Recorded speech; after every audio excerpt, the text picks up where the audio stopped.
स्थिर आणि नागरी संस्कृती. नमस्कार मित्रांनो, आपण पाहत आहोत इयत्ता 5वीचा पाठ 9.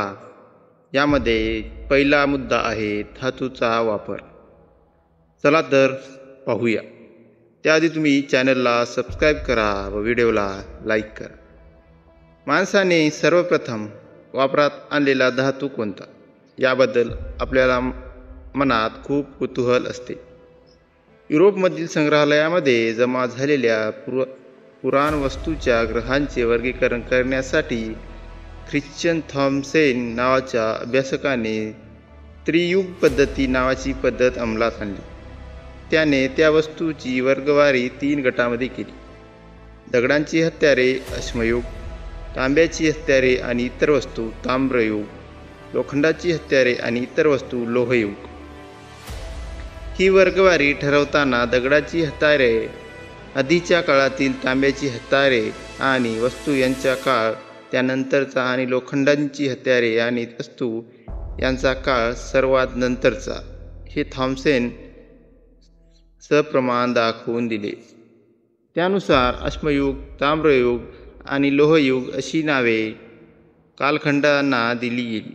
त्यामुळे सर्वसाधारणपणे अशी एक समजूत तयार झाली की तांबे हा सर्वप्रथम वापरात आलेला धातू होय.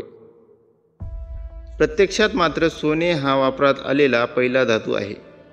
सोने निसर्गतः अत्यंत नरम असल्यामुळे त्यांचा उपयोग हत्यारे, अवजारे बनवण्यासाठी करता येण्यासारखा नव्हता. सोन्यानंतर माणसाला असा एका धातूचा शोध लागला की ज्यापासून त्याला हत्यारे, अवजारे बनवता येणे शक्य झाले. तो धातू म्हणजे तांबे. ज्या काळात तांबे वापरायला सुरुवात झाली त्या काळाला ताम्रयुग म्हटले जाते. चाकावर घडवलेली भांडी. ताम्रयुगाचा काळ हा नवनव्या शोधांचा आणि वेगाने होणाऱ्या बदलांचा होता. याच काळात लागलेल्या अत्यंत महत्त्वाचा शोध म्हणजे चाक. हे सर्वसाधारणपणे मान्य केले जाते की चाकाचा उपयोग मातीची भांडी घडवणाऱ्या व्यक्तींनी सर्वप्रथम केला. वाहनासाठी चाकाचा उपयोग त्यानंतर काही काळाने सुरू झाला असावा. व्यापार आणि वाहतूक. भांडी चाकावर घडवायला लागल्यानंतर त्यांचे उत्पादन मोठ्या प्रमाणावर करणे शक्य झाले. या काळात सुबक आकारांची आणि सुंदर नक्षीची रंगीन भांडी घडली जाऊ लागली. ही भांडी आणि इतर विविध वस्तू बनवणारे कुशल कारागीर कामाच्या सोयीसाठी गावात एके ठिकाणी वस्ती करू लागले. आपण असे म्हणू शकतो की गावामध्ये कुशल कारागिरांच्या व्यक्तीचा आणि वस्तूंचा उत्पादक केंद्राचा एक खास विभागच तयार झाला. परंतु हे ज्या गावामध्ये कच्चा माल सहज उपलब्ध होता आणि जी गावे व्यापाराच्या दृष्टीने अधिक सोयीची होती त्या गावामध्येच घडले.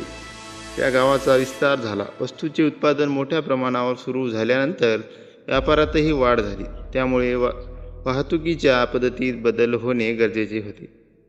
याच काळात चाकाच्या गाड्या वापरायला सुरुवात झाली. नगरांचा उदय आणि लिपी.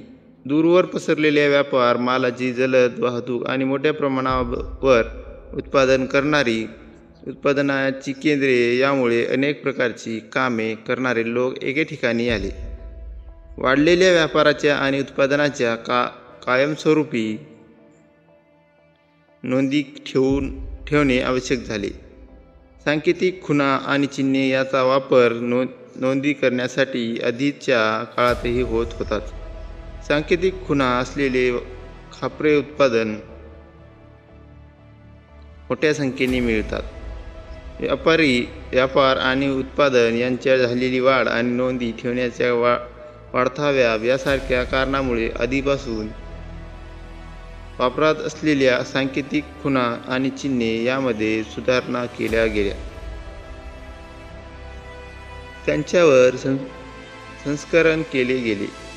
अशा रीतीने प्रत्येक संस्कृतीची आपापली लिपी तयार झाली. नागरी समाजव्यवस्था. व्यापारातील भरभराट हे जगभरातील प्राचीन नागरी संस्कृतीचा उदय आणि विकास होण्यामागचे एक प्रमुख कारण होते. हे खरे, परंतु त्या नागरी संस्कृतीचा पाया नवाश्म युगातील कृषी संस्कृतीवर आधारलेला होता. कृषी संस्कृतीत रुजलेल्या श्रद्धा नागरी संस्कृतीही अबाधित राहिल्या. व्यापाराच्या भरभराटीतून समृद्ध झालेल्या नगरामध्ये कृषी संस्कृती रुजलेली. श्रद्धावर आधारलेले सामूहिक आचार आणि उत्सव यांचा आणि महत्त्व मिळाले. अनेक नगरामध्ये अतिभव्य मंदिरे उभारली गेली.